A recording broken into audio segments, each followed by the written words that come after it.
For 11th class students. बच्चों, इसके पहले वाली वीडियो में मैं तुम्हें समुच्चय की डिफिनीशन, समुच्चय किसे कहते हैं, समुच्चय का संकेतन, समुच्चय को संकेतों द्वारा कैसे व्यक्त करते हैं, समुच्चय के अवयव, समुच्चय के अवयव क्या होते हैं, और रिप्रेजेंटेशन ऑफ ए सेट, समुच्चयों का निरूपण, समुच्चयों को प्रदर्शित करने की विधियां बता चुका हूं। समुच्चयों को प्रदर्शित करने की दो विधियां हैं। फर्स्ट, टेबलर मेथड और roster method.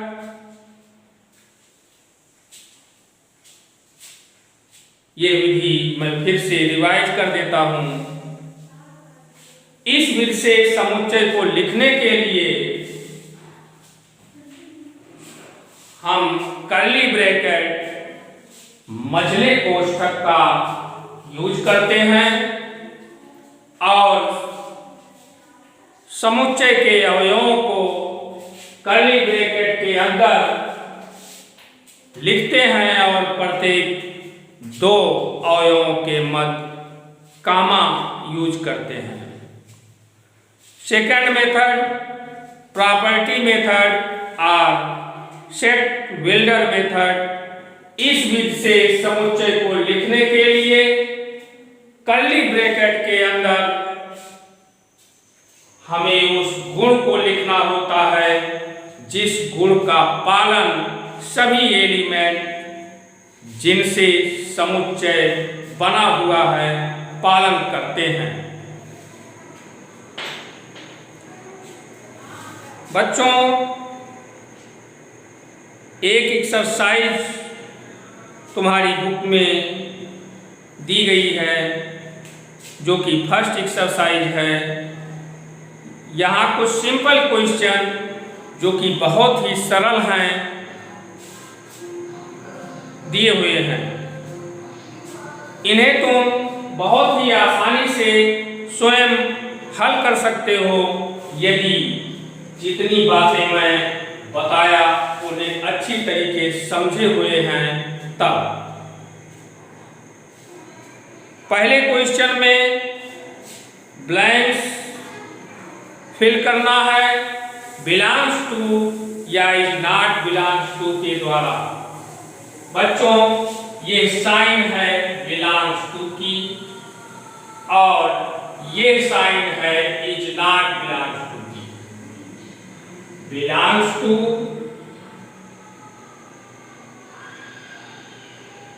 And this is not belongs to.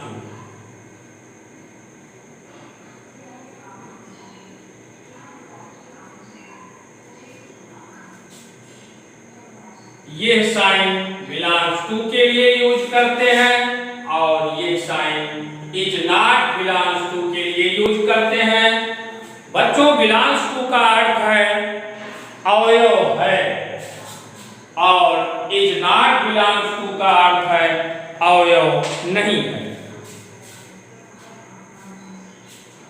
ये समुच्चय को देख करके तुम क्लियर कर सकते हो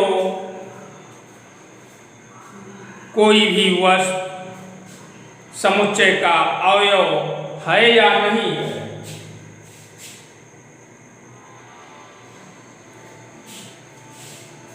मैं फर्स्ट क्वेश्चन कल सॉल्व करके दिखाया था।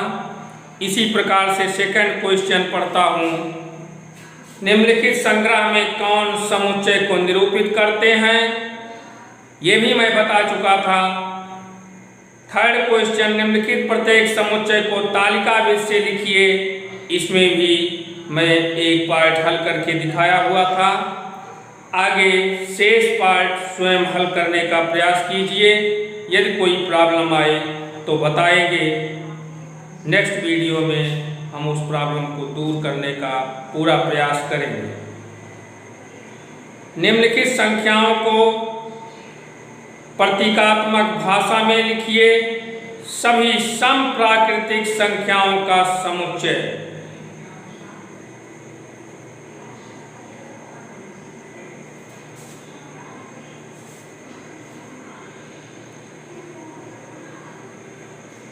और गुणविद से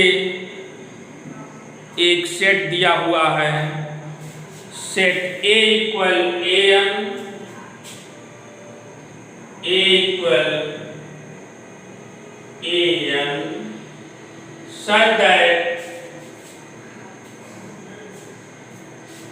N belongs to N and it belongs to N and AN plus 1 equal 3 AN plus 1 equal 3 AN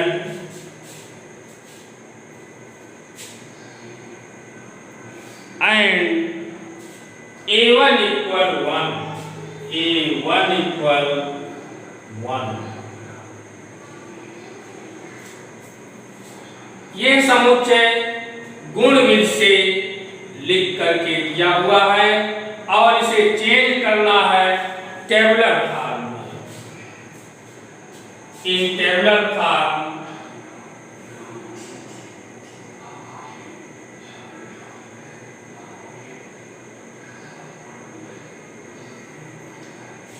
तालिका विधि से लिखने के लिए सबसे पहले हमें इस समुच्चय के अवयवों को पहचानना है, प्राप्त करना है। A1 मीन्स फर्स्ट एलिमेंट, यह गिवन A1 इक्वल 1।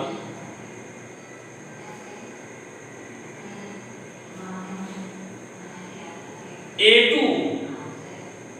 हम A2 प्राप्त कर सकते हैं इस फार्मूला से जो कि यहाँ दिया हुआ है,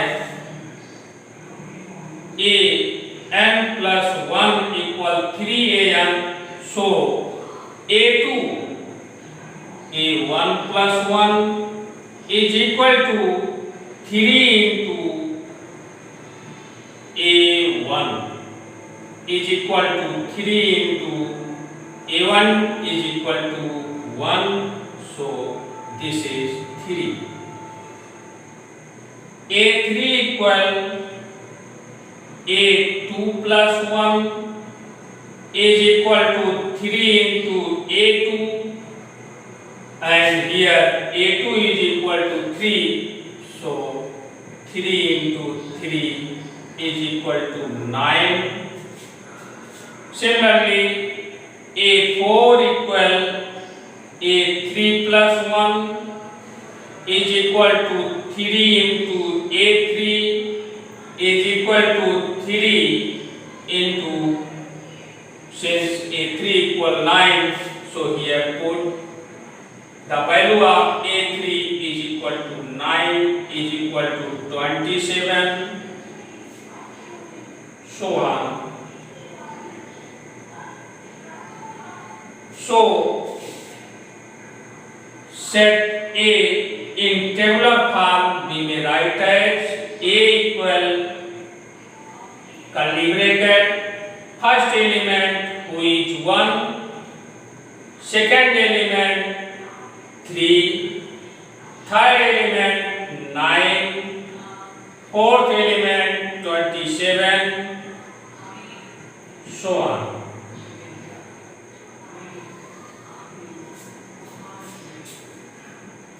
बच्चों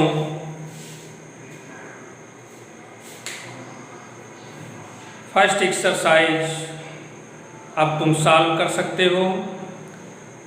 बच्चों इसके बाद अब हम बात करेंगे डिफरेंट टाइप्स ऑफ सेट्स, समुच्चयों के विभिन्न प्रकार।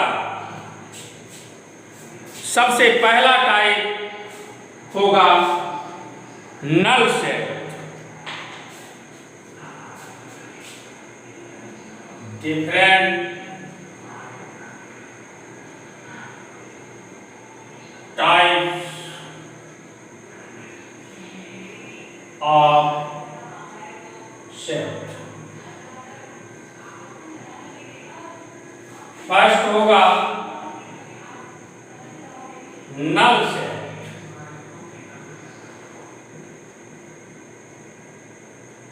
रिक्त समुच्चय, रिक्त समुच्चय, रिक्त समुच्चय। रिक्त मीन्स ब्लैंक, खाली। ऐसा समुच्चय जिसमें कोई एलिमेंट ना हो, रिक्त समुच्चय कहलाता है। डेफिनेशन बुक में लिखी मिलेगी, तुम डेफिनेशन को अपनी फिर कॉपी में बुक से या जो मैं बताया याद है सेम इसी प्रकार से नोट कर सकते हो और याद रख सकते हो। नल सेट को सिंबल फाई द्वारा रिप्रेजेंट करते हैं, फाई द्वारा प्रदर्शित करते हैं, या कर्ली ब्रैकेट के अंदर कोई एलिमेंट नहीं रखते हैं, केवल कर्ली ब्रैकेट बना करके छोड़ देते हैं, तो यह रिप्रेजेंट करता है नल सेट को।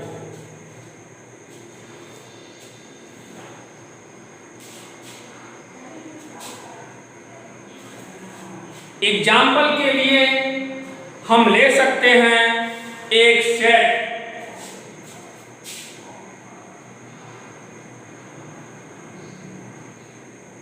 एक सेट है कोई जिसके एलिमेंट हैं x, quiz x is not equal x। बच्चों, यह एक सेट है जिसके एलिमेंट इस प्रकार के हैं कि कोई एलिमेंट स्वयं के बराबर नहीं। तो ये तो क्लियर है, 1 1 के इक्वल होगा, 2 2 के इक्वल होगा, 3 3 के इक्वल होगा, 4 4 के इक्वल होगा।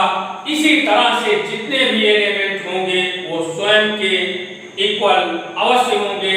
इसलिए यहाँ पर हमें कोई भी अवयव ऐसा नहीं मिलेगा जो इस समुच्चय का अवयव हो सके। इसलिए ये कैसा सेट हुआ? ये नल सेट हुआ, नल सेट। और भी एग्जाम्पल अपनी बुक में देखिए और समझने का प्रयास कीजिए।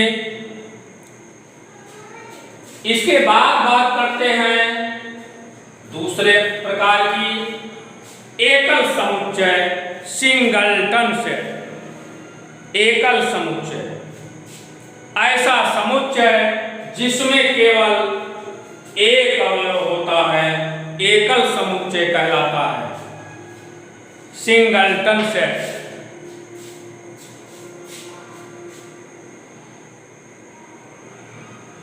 एकल समुच्चय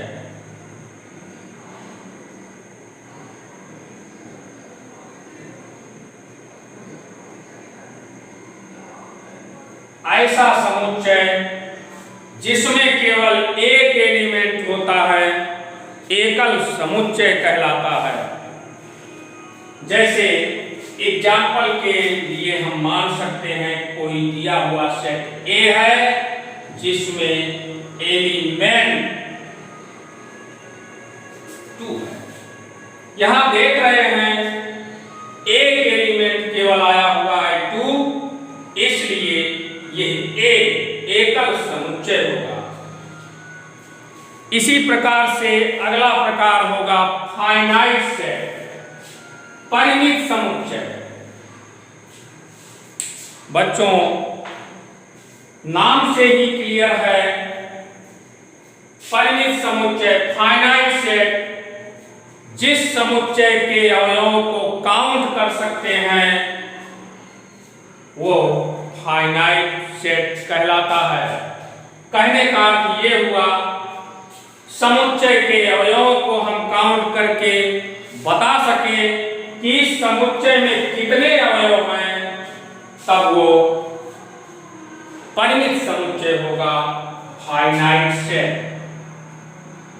ये थर्ड टाइप है फाइनाइट सेट। परिमित समुच्चय, परिमित समुच्चय।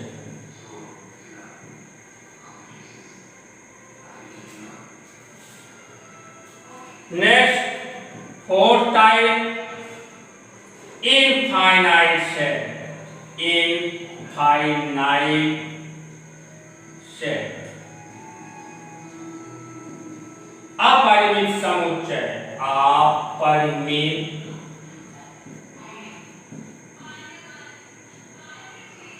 समुच्चय।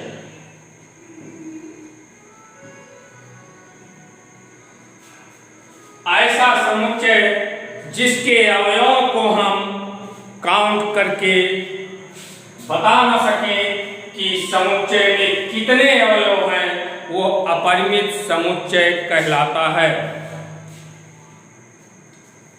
अगला प्रकार होगा डिसजॉइंट सेट, विसंगीत समुच्चय या असंयुक्त समुच्चय।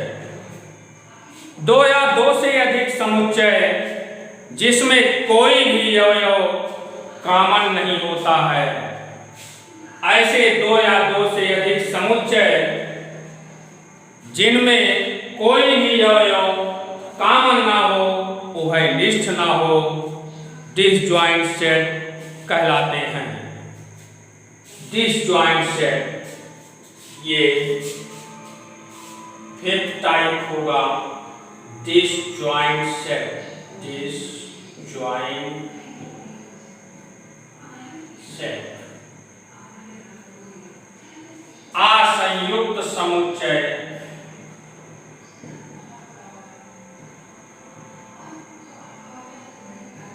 समुच्चय इसी को विसंगीत समुच्चय भी कहते हैं या विसंगीत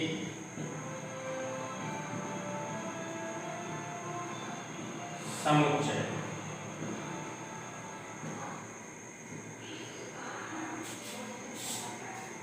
मैं बताया ऐसे दो समुच्चय जिनमें कोई भी अवयव कॉमन ना हो। दिए गए समुच्चयों को हम देखते हैं और यदि उनमें कोई अवयव कॉमन नहीं दिखता, उभयनिष्ठ नहीं दिखता, कहने का मतलब जो अवयव पहले सेट में हैं वो निश्चित रूप से दूसरे सेट में नहीं होने चाहिए, उनके स्थान पर अन्य अवयव आने चाहिए। मैं दो सेट लिख रहा हूं। A इक्वल एक सेट है जिसके एलिमेंट हैं P, Q, R। This is finite set. Since here we can count the number of elements of set A, so this is finite set, and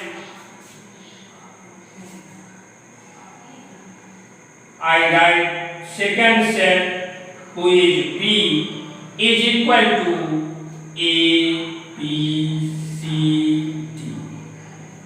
This is also a finite set, and we are seeing here no element common in both set A and B, so A and B are disjoint set. यहाँ A और B दोनों समुच्चयों में कोई अवयव common नहीं दिख रहा, इसलिए ये समुच्चय A और B विसंगीत समुच्चय हैं। इसके बाद समतुल्य समुच्चय।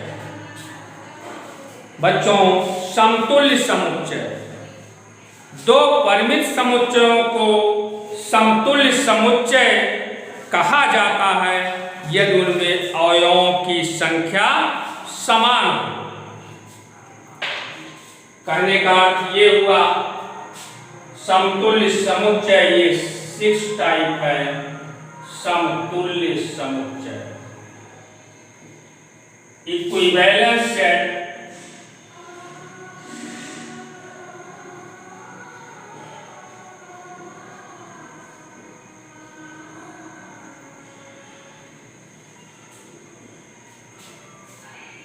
यदि दिए गए दो समुच्चयों में नंबर ऑफ एलिमेंट इक्वल हैं, तब वो दोनों समुच्चय समतुल्य समुच्चय कहलाते हैं।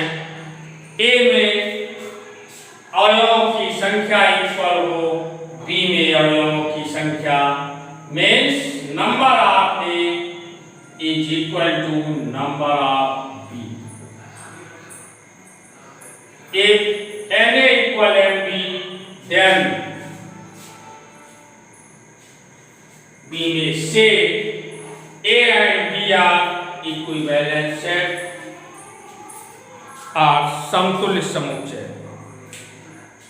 बच्चों, ये सभी परिभाषाएं अपनी फेयर कॉपी में नोट करो और इन्हें याद रखो। इसके बाद एक और प्रकार होगा समान समुच्चय, इक्वल सेट। नाम से ही क्लियर हो रहा है कि ये किस प्रकार के सेट हैं समान समुच्चय। दो समुच्चय जिन्हें यदि हम A और B कहें, ये समान समुच्चय कहलाते हैं यदि A का प्रत्येक अवयव B में और B का प्रत्येक अवयव A में हो। कहने का अर्थ ये हुआ A और B दो दिए गए सेट हैं, तब A इक्वल B होगा, जबकि A के सारे एलिमेंट B में पाए जाएं और B के सारे एलिमेंट A में पाए जाएं, तब वो सेट समान समुच्चय इक्वल सेट कहलाते हैं। ये 7 टाइप है इक्वल सेट। इक्वल सेट समान समुच्चय, समान समुच्चय।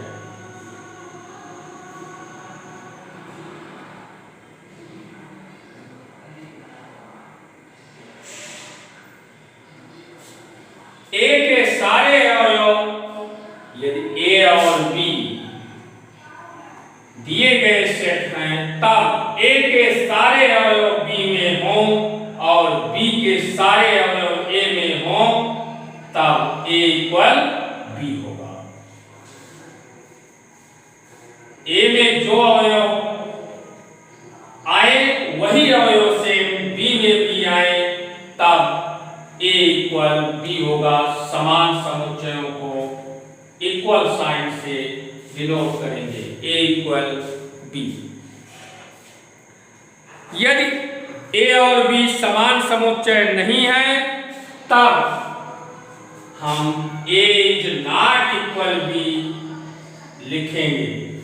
कहने का अर्थ है जब A के सारे अवयव B में नहीं है, तब A is not equal B, या यूं कहें B के सारे अवयव A में नहीं है, तब A is not equal B। बच्चों, इस वीडियो में बस इतना ही।